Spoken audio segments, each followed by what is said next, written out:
were able to meet up today, and I am really excited to hear all about the European Blockchain Convention. It sounds like it was pretty amazing, and I'm sad that I missed out. I'm Louise Macfarlane, and I am a crypto woman. I come from New Zealand, where I have been in crypto for a number of years and run a large crypto women's community. So I was really interested in attending the European Blockchain Convention because it was my first Northern Hemisphere crypto event. And that's where I met the lovely Laura. And perhaps she would like to introduce herself now. Absolutely. So happy that I met you, Louise. Yeah, so my name is Laura Suárez León. I am a Web3 founder. I've founded different businesses in the space. Currently, I'm focused on working with Web3 founders to scale their enterprises. So I did attend European Blockchain Convention thanks to the generosity of Kellyanne and Unstoppable Future and She Crypto. So that was my main focus there. I met so many amazing women. Like I purposely approached every single woman that I ran into, which was, super fun to do. We congregated. That's how I met Louise and other, leaders in the space. And yeah, I'm an advocate for women in the space, women in tech. I had all these incredible conversations on how, when you mix tech and finance, and it's like a huge filter where women are not, historically present. So for me, it's very exciting to, do my part and be involved in the conversation. So is this your first time there for both of you? Yep. Yeah. First time. Yeah. First time at EBC. Okay. So I was following along on social media and I looked through all the Flickr photos and it looks like it was a great event. But actually, I am curious how many women were there, because as I was looking through the photos, I was trying to find all the women. I thought there were quite a few women. I've been to a lot of crypto events and I've been in the space for quite a while. So I've been to a lot of events where I am the only woman. So I guess for me, the bar was quite low of what to expect because, as Laura said, this mixture of tech and finance, which is a two fields that are male dominated. So, bringing women into that space, there's not as many of us around. And because of the demands of Web3, it's not actually a hugely attractive industry to come into because, we have phrases like terminally online and, like all this. And it's quite toxic, really, because it's not supporting healthy lifestyles at all. So I can understand why the women who come to it, though, that are attracted to it, they are a bit special, actually. They have a different quality. They have a zest. They have a real curiosity for things.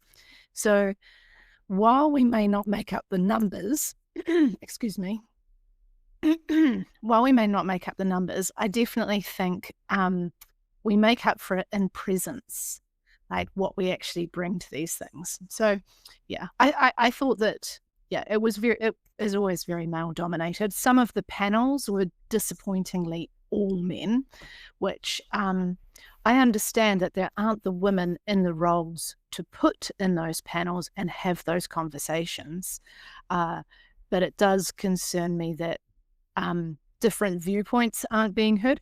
And also, not only were they dominated by men, a lot of the time they were dominated by white men. So I don't think that that's a diverse range of viewpoints to bring to it. But that was my view on the women. The women that were there that I connected with were all incredible and doing amazing things. So that quality was very high.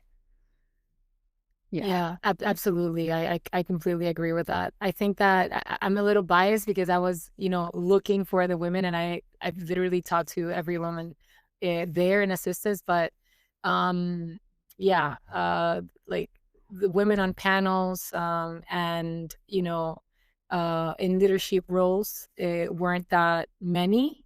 But I do have to say that there were more women like looking around, um, in proportion to perhaps other events that I've been to over the years in different continents. So that was nice to see. There's still a lot to do. I was talking actually to one of the event organizers, and she told me they were a bit afraid of doing an all woman panel. It wasn't even, and then they went ahead and did like out of five, three were women, and they were afraid that it wasn't going to be filled up, and then it was packed and they couldn't seat anyone else. So, I think that they're realizing, people want to hear from women. People want the diversity and opinions because we operate differently than men, and we have unique qualities, and people want to hear from us. And I think that I want to think that there's been a turning point for the EBC organizers specifically, but I want to feel like I want it to be worldwide, and I think that we need to, as women in the space, advocate for that and also participate, and also be like, hey, do you need speakers? Put yourself out there to actually bring upon the change. Yeah, and I'm getting ready to do an all women's panel at a conference that's coming up. So it'll be interesting to see, how it goes. And every conference, every time I go, I'm like, where are they?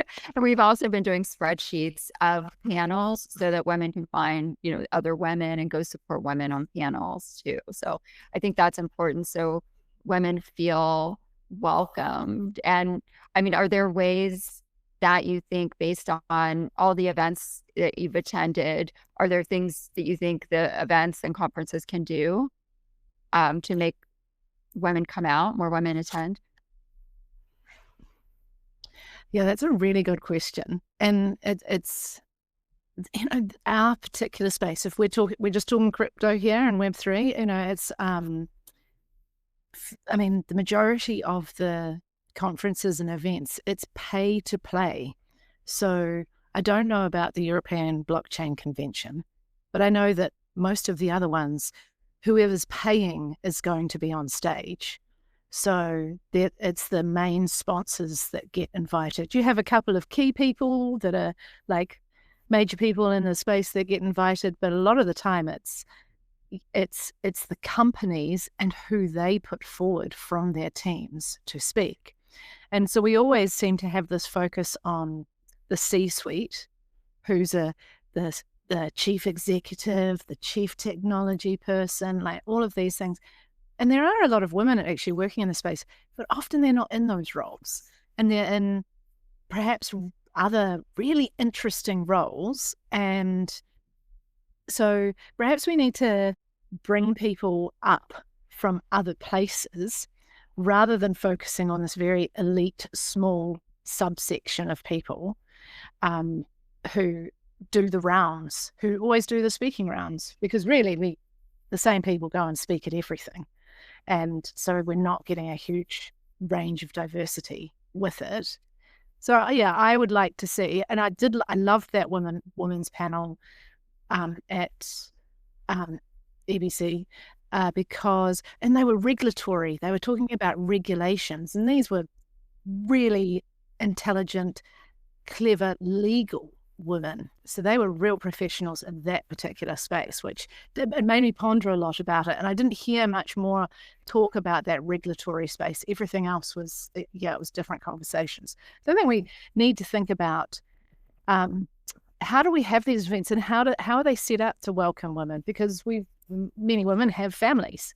So we can't just drop everything and go to conferences and spend lots of time away from everything. Like it's, there's got to be a dynamic that actually changes a bit. I don't know if we're there yet. I might be a bit hopeful, optimistic on that, futurely optimistic. What do you think of it, Laura? Yeah. Oh, sorry. That is No, one go thing ahead. that was trying. Yeah, that is one thing. Although we just did start this year, so But, as far as doing in-person events and organizing side events and events like for women in the morning and afterwards, so we can all meet up and, go see other women speak. But one of the events that we did with Unstoppable and She Crypto is that, we like to make them family friendly. And I always say, if you can't bring your kids, we can't do it. Because I want to make sure that, women can, if they have baby, bring the baby. And, we did an event with a play area. And so, I mean, and if it's, totally cool. I mean, it's not like it, messes anything up. So I don't know. And actually the Bitcoin conference, they set up a little play area. So that was really nice too in Vegas. But I think that's one way.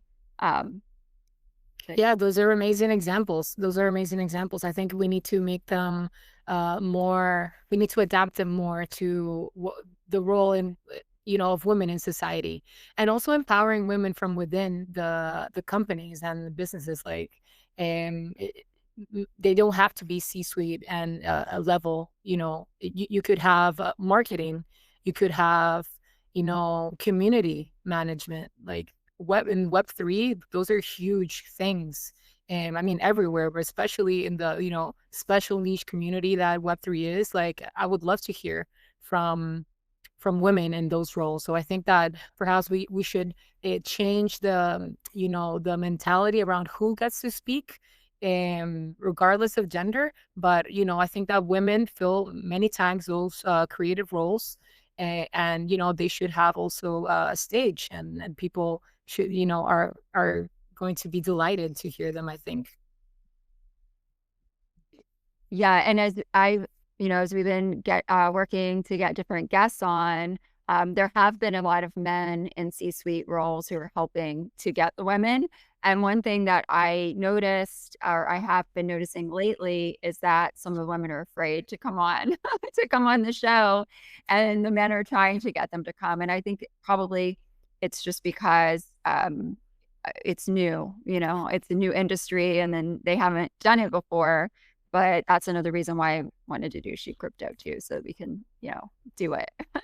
Yeah, we could practice doing Yes, even that's what I was gonna say. Even if it's just practice, just come on and let's. Literally, it's an ability like anything else. You hone your skills, you do it many times, and then you are good at it all of a sudden. It magically happens, right? That's how it goes. Yeah. Yeah, I started out in, Twitter Spaces, and I remember the first time I was up on a stage with lots of, like, thousands of people, and it was intimidating, but yeah, you just have to keep, doing and trying and practicing so you get used to it. Yeah. Yeah, and one of the things that I think with a lot of women that I speak to in the space is that they downplay their skill set. So they, you know, I see it recruiting, for example, when I was working for a crypto brokerage in New Zealand, and we were recruiting for the team. And, you'd have some basic questions about your skills levels or skills knowledge in crypto. And men would come along and say that they knew it all. And then women would say that they didn't know any, like they would downplay it. So it was like, and then you'd talk to them, it's like, hold on a minute. You've been a moderator in a Web3 Discord channel for how long? Like, you have heaps of knowledge. But they would, oh, well, I only did it part-time and stuff like that. Whereas other people would like be really overselling themselves. So I don't know, and I don't know how. I don't know if we need to change ourselves with that, or if we need to change the systems to like of how to bring it out in people, that they feel that they gain confidence, because it's just too huge for us to fix that. But maybe we can make new systems that encourage people that reinforce that they actually do know what they're talking about, so that people want to hear from them about things. But I did have a really interesting experience with one guy who was looking for speakers for an event, and I was talking to him, and he didn't look me in the eye at all. He constantly just looked around for someone else to talk to. the whole time we were speaking. And he was telling me all about himself and his problems with finding good speakers for his event. And, I was just like, if you looked at me, I can connect you with lots of people who could be on your stage. And he's like, and it's really bad because we never have enough women. I was like, God. but so it was quite funny. Bless him. Young guy. Yeah. And I think sometimes it's just, well, I don't think of myself as a crypto or blockchain expert, even though I've been in it for 6 years. And technically you would be after 6 years, because I tell people, no, I'm just, I'm in it, but things are changing so quickly. I don't know everything, but I know some things. And so, I do it, I do it too, I guess. But then sometimes you have to realize, like, oh, wait, I'm that person or I'm that girl, because it's like, why isn't there this? Why isn't there, something pushing for what more women at the conferences and panels and doing this? And I was like, oh, wait, like maybe that's me, So when I started this, I was like, maybe I'm the girl. So, I mean, sometimes you're the one who has to push and do it for other women, to pave the way. 100%. This is such an interesting topic because it's so much bigger than just Web3 and crypto. Women, professionally downplay themselves in general in their careers. And, I can understand why this is a very deep subject that we can spend hours talking about. But, you just have to, stand there and just like behave like a, mediocre white, straight male would, literally. And that's like, I read somewhere once that, some woman was, I think it was a Twitter thread, someone was interviewing this guy who came to, for a job interview, and he was wearing different socks. And he was just like the most confident, like, he got confused dressing up, but he didn't care. Like, so that would have messed with perhaps like a woman's head, like, oh my God, they're gonna think that I'm not, whatever, and I'm disorganized and whatever. And the guy's just like, he didn't even like acknowledge it. So I think it's working on yourself and believing in yourself and putting in the hours and the effort and just like believing that you can and just showing up, and the rest will take care of itself. I know for a fact that, I didn't used to be that confident. But I've worked on it. Like, personal development is a huge thing. I think that you need to surround yourself with other women who are empowered. I'm very lucky that I was raised by, strong women, my grandmother and my mother, and, they gave me great examples. I've also been a leader in like mixed team sports. And I have raised, other women up, like, girl, you need to believe in yourself. Like, they're gonna pass you the disc. Like, you just need to run and like act like you wanted. And, I constantly see it in sport as well, where, the male counterparts that are new compared to like female, they're just much more confident, and there's no reason to be, if you work on it and you believe that you can. And when you have proof, like if you have a stack of proof that you've been working on something, why wouldn't you believe that you can do it? So yeah, that's a little anecdote that I wanted to share.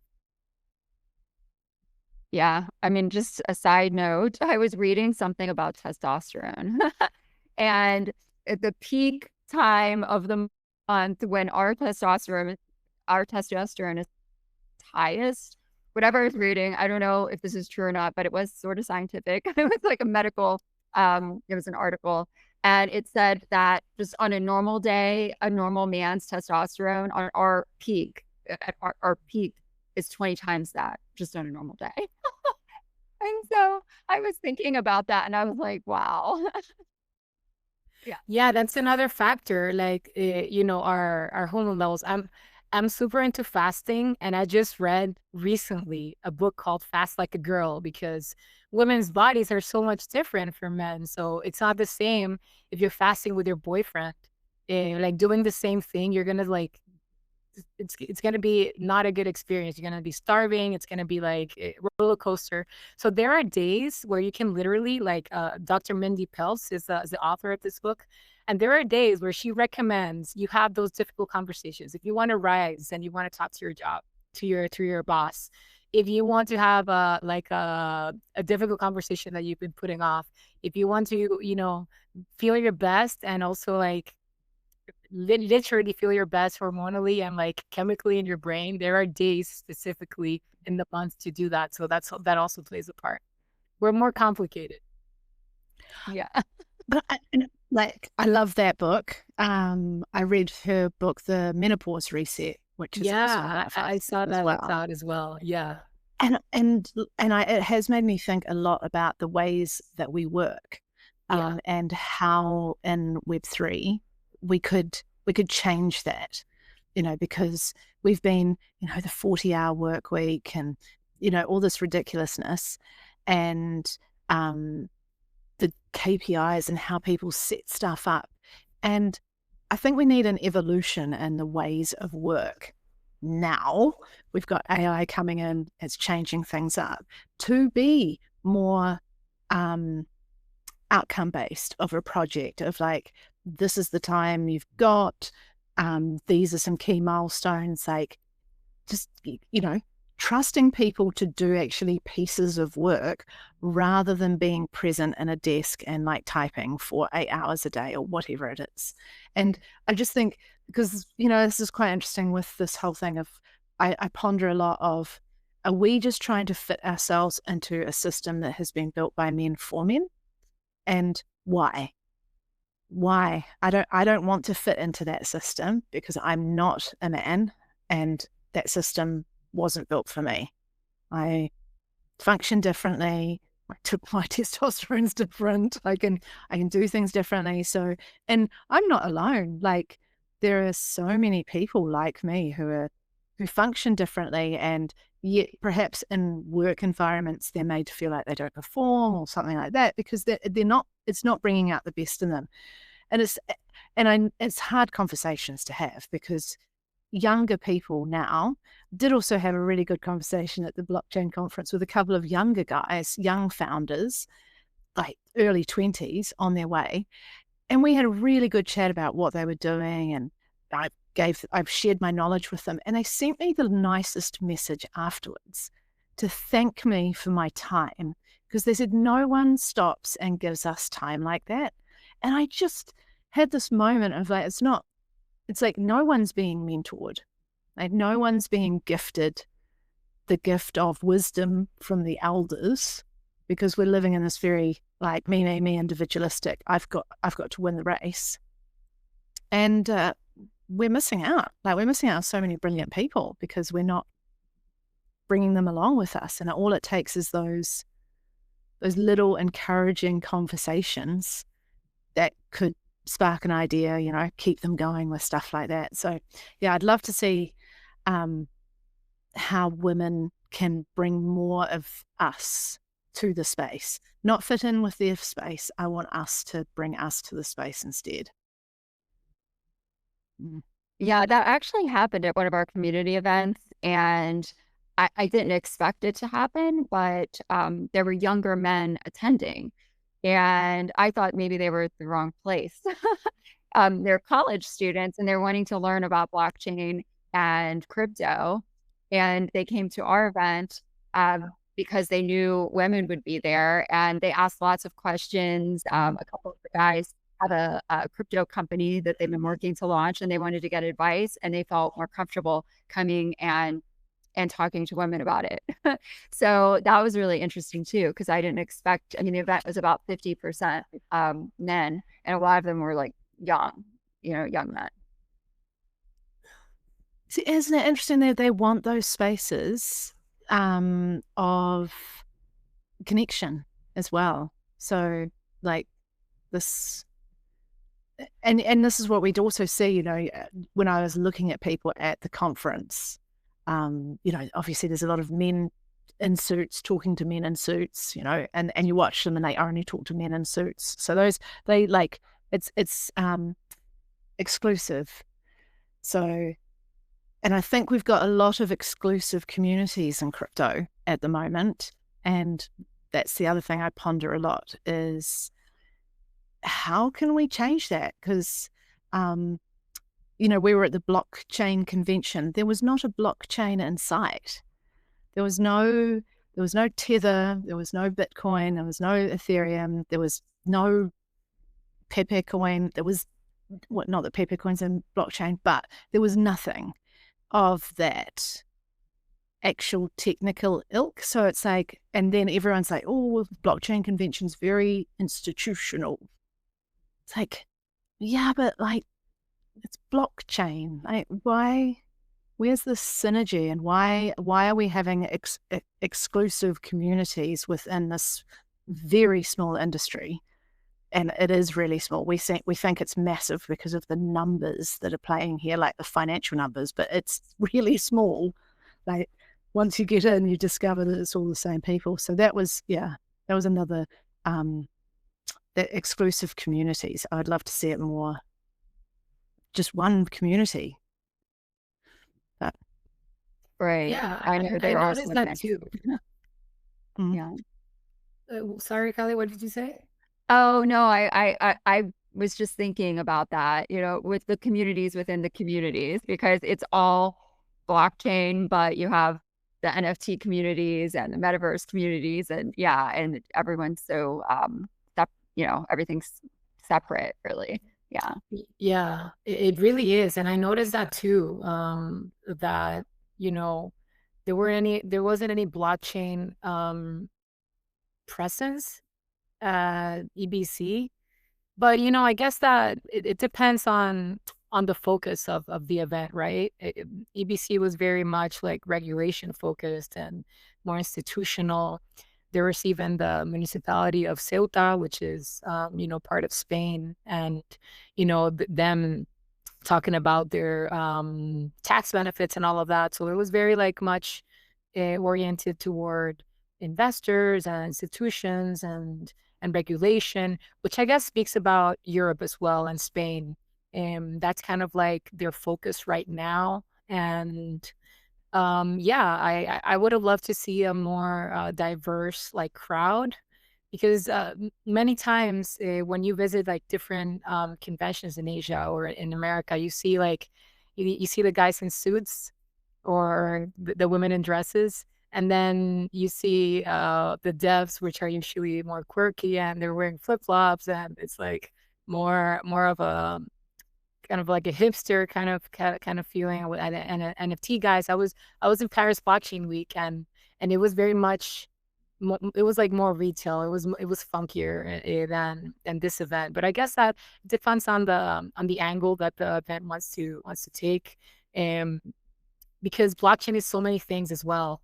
And I mean, the normies, they think that blockchain equals Bitcoin, but Walmart has been using its own blockchain since 2013 for their logistics and their tracking of their cold chain and all of that. And it's so many things, and it really, I think that honestly, I think that you know the years ahead will have more events that are more niche. I think that blockchain is like it's such a wide range of things that you could have like blockchain in logistics, blockchain in banking, blockchain in stable coins. I'm looking at events for next year, and there's an event in Ciudad de Mexico in Mexico, where it's only stable coins. So it's a 3-day conference about stable coins. So I think that the applications are so many, and I guess that for EBC it was institutions, it was regulation, and I guess that will also change with time, and it's going to evolve as well depending on where the industry goes. Right. It's so much. Healthcare, everything. Yeah, but at the Yeah. same time, it's what Louise says. Like you travel around and you see the same people. Right. The same. Because I know. I see them in Vegas. I see them in DC. I see them in Florida. Exactly. You see How them in Dubai. I see them in Paris. I see them in Barcelona. Yeah. To America, I see them there as well. So yeah, Yeah. Yeah. Yeah. We need to expand and let more people in. yeah, for sure. Yeah. Mm. What was your favorite part? Like what was you know, your favorite panel or favorite part of the event? So I really enjoyed a panel on, there weren't any women on it, unfortunately, but I'm really into like the applications of AI. I think it's fascinating, and I am incorporating AI myself in like my daily processes just to make them more efficient. And there was a panel on AI and crypto and how they can, how they converge. And, there were some very intelligent people talking about, um, what the implications were, about AI agents, and where, that is all going, um, depending on like the sector we're talking about, because there's like AI agents for asset management and portfolio balancing, but then there's also like implications for oracles and like protocols like Chainlink, how that's going to affect like um everything that needs an oracle, like live information being fed into the blockchain. So yeah, I thought that was completely fascinating. And yeah, because AI is also like a topic that's pretty cool, if you ask me. Yeah. It's interesting that AI and AI agents can technically have their own wallet and trade. So that's pretty mind blowing. Yeah.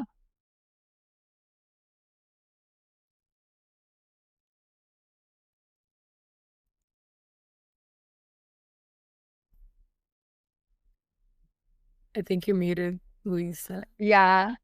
Okay. Yeah, sorry, Okay. my mouse jammed. Yeah, AI and crypto, that sounded like a great panel. Often the problem is with these panels is that you try to get to them and you get distracted on the way and sometimes miss them, which happened to me. I really wanted to learn more about RWA, about real world assets, and I missed all of those panels, unfortunately. And I see that this week Coinbase has announced that they've created a new AI agent thing that speaks in different languages. So yeah, you can hook it from an AI agent to a wallet so that it can pay invoices and all sorts of stuff for you. So um, it scares me because we've just got so many scammers. So like I just can't see how. I just think it might turbocharge scamming rather than anything else. I don't, but we'll see. But my favorite panel, apart from the policy one that had the 3 women on it that were amazing, was staking as a core strategy. And that was about using like how are companies using their crypto assets, which are staked, on their business plans and how's it working in commercially. And the person that really got me in this conversation that just blew my mind was Mario from Medics Sans Frontiers, Doctors Without Borders, basically. So amazing. You can stake your ETH and then allocate your rewards as a donation to Doctors Without Borders. Like, how good is that? I say, and those were the sorts of things that I really, really wanted to hear more about, because there is so much potential for good in this industry, but all we hear about are meme coins and prediction markets. So, I was like, that like really lit me up of like, oh, this is incredible. Yeah, because you keep hold of your ETH. You're just giving your staking rewards to them. So I absolutely loved that. And I was really looking forward to hearing about from the panel that was about marketing as well, which because it had a gentleman from FC Barcelona talking about how they are incorporating Web3 into their experience. It had Robbie Young from Amoka Brands, who's very big on it, and the lead from Sandbox, and Diego, the pink-hatted marketing guru. Unfortunately, it didn't end up talking as much about what are we going to do to educate and onboard people as I'd hoped. So I was like on the edge, and like they talked that that's the problem of that this is the problem. They all identified it, but then there was no solution. So I was a little bit like, damn it, this was the panel that I thought could really like fix it. I was putting all my hope in them, but they didn't deliver. So yeah, my highlight was definitely that staking as a core strategy. It was really blew my mind. I was like, of course, this is such a good idea. So I hope more non-for-profits, more charities that need it go down this sort of route so that we can make crypto really useful and help people in all sorts of different places. Yeah, I love that. Yeah, I mean, you could do anything with staking, it seems. I mean, if we just had the platform, if it was, just built, you could stake to plan for your child's college or yeah, or just, that's really interesting. I love that. Yeah. Very interesting.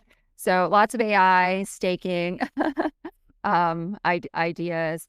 Were there a lot of, did you see any companies that were there that were different or interesting or anything? Yeah, well, I mean, there was one. So there was the floor. There was just two main stages. So for me, my main comparison is comparing it to the Australian Crypto Convention, which is Australasia's biggest crypto event. And it's huge. So, that's what I was comparing it to. So I was quite shocked at how small the European Blockchain Convention was compared to that.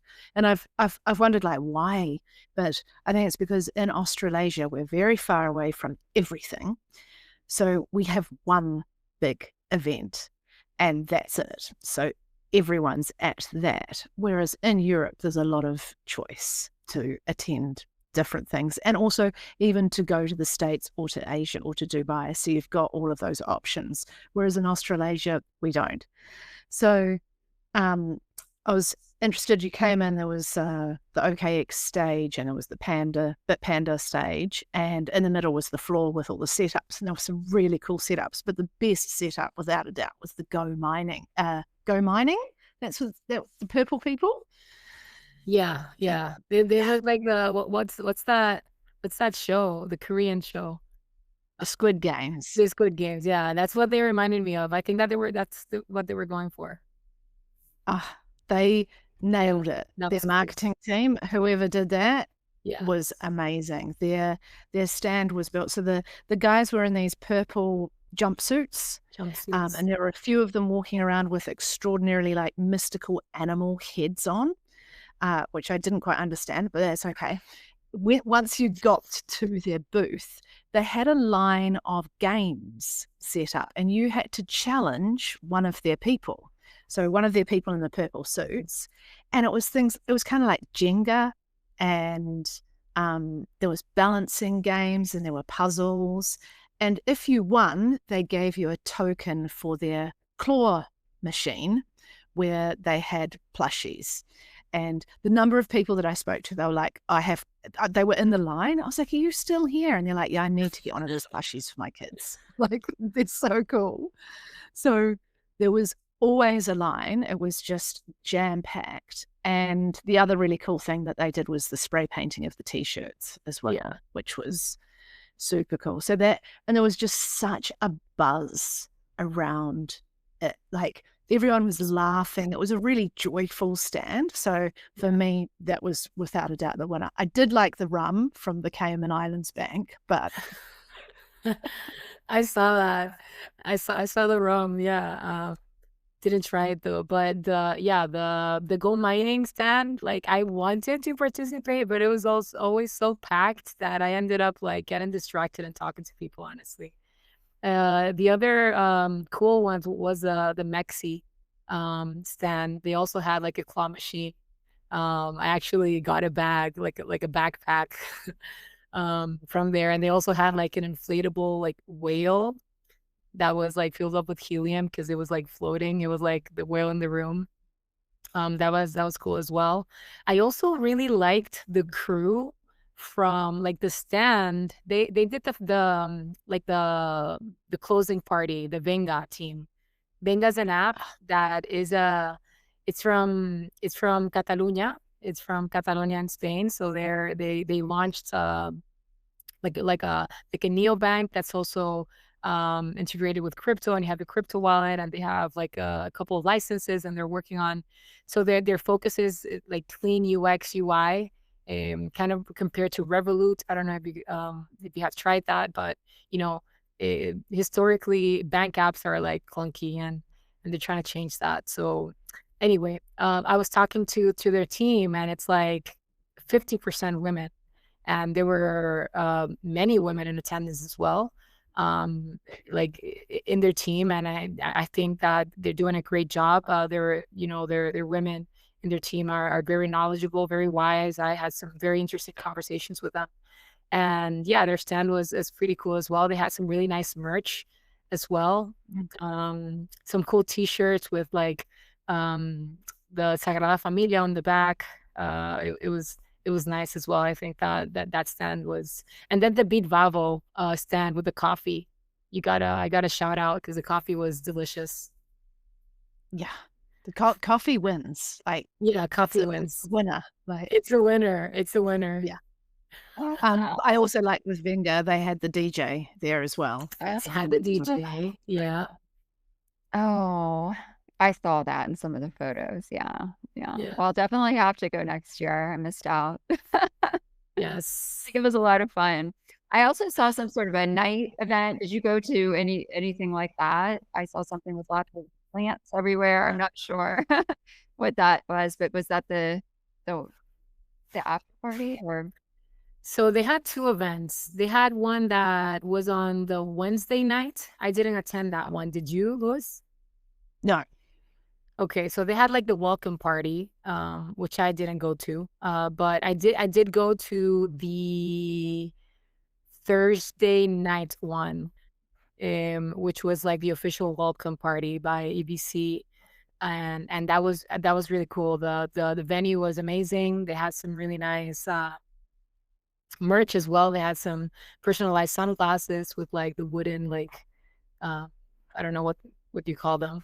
And they were like engraved, and that was nice. And it was sponsored by Go Mining as well, with complimentary drinks, and it was very nice networking. I met some interesting people. I actually met at the party Dr. Ashley Barganza from, I forget which university in the UK in London, and he actually was moderating the AI by Crypto panel. So I got acquainted with him. He actually he has a podcast, and I think he told me that he's the only doctor that's like has a podcast on Spotify talking about AI, because his department is like researching AI in the university, and he wants to have me on his podcast. So very excited about that. Yeah, very interesting networking opportunities by these spaces that EBC created, and definitely Friday night was one of them. Were you able to go, Louis, to the Friday night one? No, I didn't do any side events. There were a couple that I eyed up. And I think that's also one of these things about these conferences is like you've got the main days, and definitely the Thursday was very intense. Like, Yeah. by the end of it, almost didn't have a voice and stuff like that. And then you come back for the Friday and it's a little bit more chilled. Yeah. And I do like those. I like those smaller side events. And so where the women connected, the Web3 Women of Switzerland, they put out a shout out and said on the Thursday, if there are any women here, and it was in one of the channels, let's meet at the chill zone, because they were doing free massages, which I never got, unfortunately. Yeah, at the beach zone. That's where I met you. Yeah. Yeah. Yeah, that. And because there was a volleyball net as well. So meet there at 1:30. So that's where this it was this great little slow building team of women looking at each other. Oh, hello, and it's are you? And because I think quite a few women had come by themselves Right. and Yeah. are looking to make friends, and it's quite hard. I mean, I've just moved to Barcelona from New Zealand, and I'm trying to find my community at the moment. And the relief of having kind faces to see and just a smile across the room and a wave and things like that, it takes away so much nervousness about being in these places. So it was really great that the women of Web3 Switzerland did that to start off with on the first day so that we could join up there. But what I really loved, and we did it in Australia, was we organised a women's breakfast for in the morning of the conference. And I loved it. I mean, I love breakfast and eating out for it. But I also like those smaller experiences where there's a room of people that I know that I can kind of get around. When there's a massive room of people, I find it really kind of overwhelming of well, too many. I just kind of will sit in the corner and just wait and hope maybe someone nice comes up to me. But yeah, so I didn't get onto the side events. And side events, if I was going to go to Token 2049 in Singapore, I would not go to the main event. I would only do side events because they look amazing. Yeah. That's a whole different vibe. And also in Dubai, the side events are crazy. There's literally dozens of side events. I think in Barcelona we had perhaps 4 per day. And then if you go to Singapore or Dubai, you literally have 60 to choose from daily, and you need to choose wisely depending on location and all of that and whatever you want to, be exposed to. But yeah, totally agree. The side events are an event in and of itself. So before we wrap up, I'm just wondering if we can maybe rewind a little bit, because I'm wondering how you both got into Web3, blockchain, and crypto. When you first heard about it and when you first just decided, this is what I want to do. And yeah, I'm just curious. Laura, you go first. Yeah, sure. So, yeah, I mean, seems like ages ago. No, but I heard about Bitcoin. That was my entry. Probably in 2016, 17. Someone told me about it. I was like, what? Ignored it. Then I came back to it probably 2019. Read the white paper for Bitcoin. I was like, what? The idea of separating money and the state, what is this? Give me more. What's going on? I started getting more and more interested in money and monetary systems and banking and central banking and how it works. And I was just mind blown. I was like, what's going on? What is this? So I started investing like many people do. And then I just saw that blockchain implication was just much bigger than just Bitcoin. So in 2020, with everything that happened and lots of, time indoors, I just said, I pulled my little brother. My brother got into crypto when he was 15. He started trading it. He's 20. He's probably 23 now.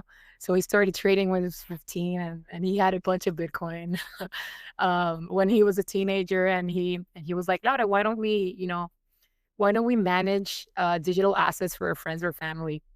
So he taught me a bunch of the markets and technical analysis and all of that. So I started like that. We did a joint venture together.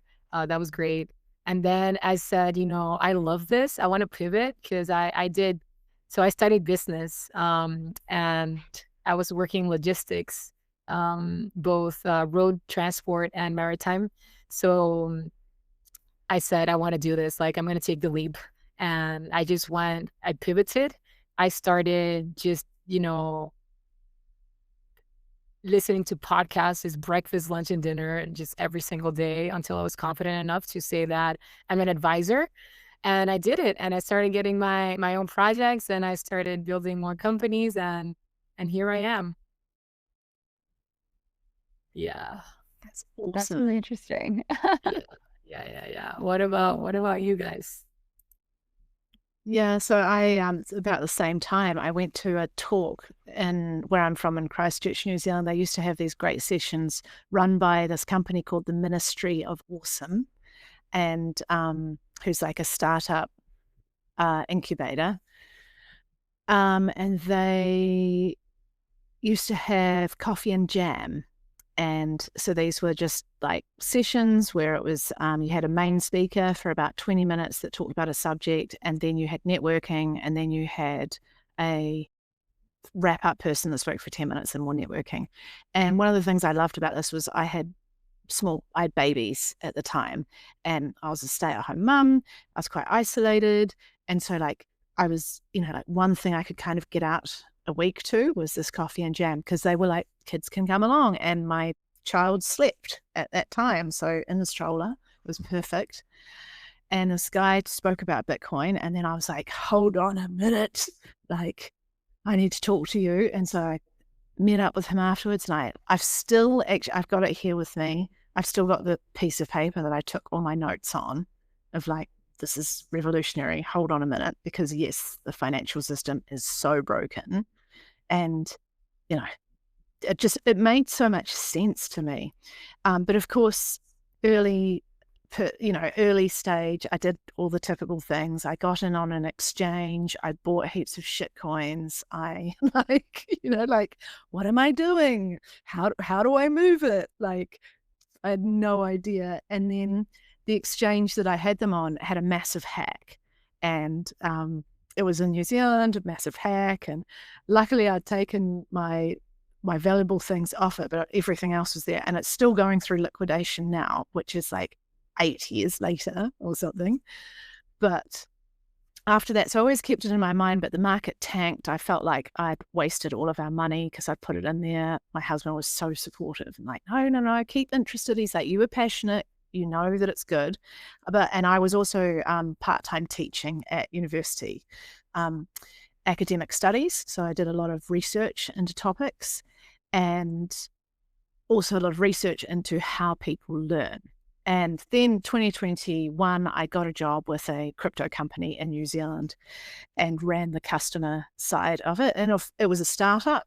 So we went from, as a startup, you do everything. Yeah. You know, every single part of the business. You've done bug tickets, you've done marketing, you've created all sorts of stuff. So I was really lucky to have that experience.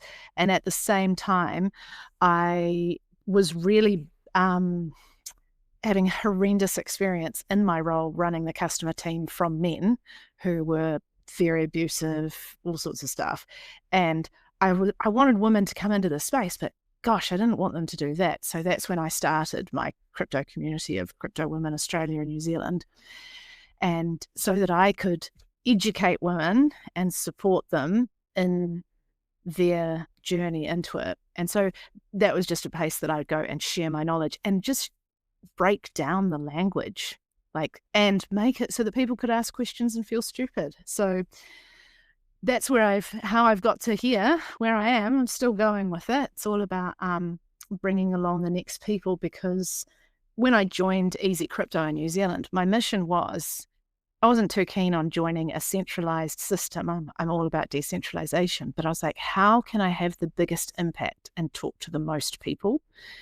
And that was the biggest company in New Zealand where I could do that.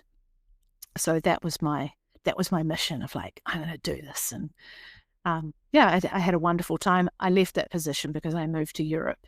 But they're a great company, wonderful team, and awesome experience. So I've been through the bull market, bear market, bull market, bear market.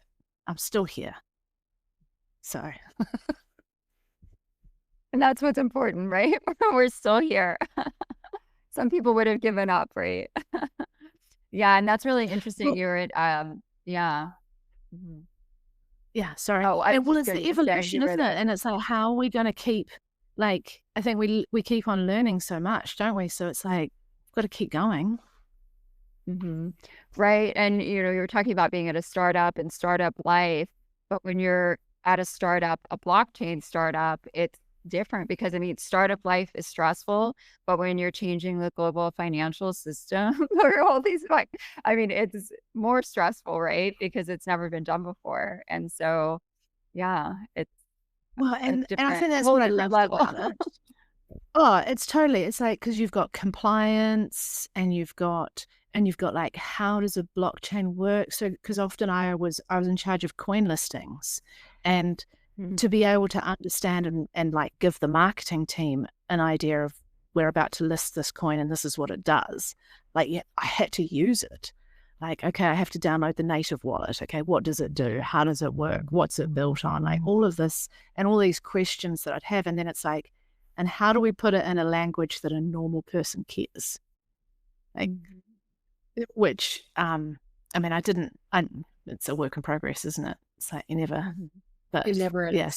so interesting. And there's so many different things that are there. So, yeah. Yeah. Hmm. Well, oh, that's really a cool story. But and I have another question. So for people, because we have all different types of people watching, and they could be beginners or some people have been around for 10 or 15 years. But so for someone who's new and getting into this, what advice would you each have for them? Like, I would, because it's a lot. it Yeah. is, and Yeah. you can't do it all. You can't do it all. So my advice would be choose one thing, and I would go with Bitcoin and learn it. Read the white paper, work out how a wallet works. Why does anyone care about it? Like, and just do that. Look at a blockchain, work out what it is, and I'd only do the first two. I'd do blockchain and Ethereum. I mean Bitcoin and Ethereum because Ethereum's like Etherscan, where you can read the transactions and understand what's going on, is the blueprint for pretty much all other blockchains. So it's like if you know that, then you can take that and you can read Solana scan and you can read Polyscan and you can read everything. So it's like, but if you understand those two, that's where you start. And also just never share your private keys. Never share your seed phrase. Never. Just never. Like, yeah. Great advice. Right. And that's how I learned, really. Yeah, it was Bitcoin, Ethereum. Yeah, really. Exactly. Yeah, 100%. That's great advice. Start with those two because at the end of the day, Bitcoin is like its own thing, but then Ethereum is basically the blueprint for everything else. I like to think of Ethereum as like a play store where everything else is built on it. So if you understand those concepts, you'll understand smart contracts and you'll understand why they're valuable and try to like when you eventually open up to altcoins and see their how they work, just stick to probably top 20, top 10 because you'll go crazy. Like I've been there. Trying to follow every single thing that launches is very stressful. The market does not close ever, so like there's always stuff going on in the Asian session, in the New York session or the London session. Like it's always crazy. And also find a community. Try to find a place where you can ask questions and not feel stupid, and people who support you and who are going through the same process as you are is what I would recommend. Go with trustworthy exchanges and try to find your tribe. Okay. All right. And then where can people find you? If they want to maybe ask questions or see, more about what you're doing. So I am quite active on LinkedIn as Laura Isabel Suárez León. I'm also very active on Instagram, Laura y Suárez, and I am working on my X account as well. Yeah. It's Laisu, LAISSU. You guys can find me there. I'd love to chat. If if you're an advocate for women, or if you want to build in the space, or if you just have questions and you liked, this episode, would love to talk to you.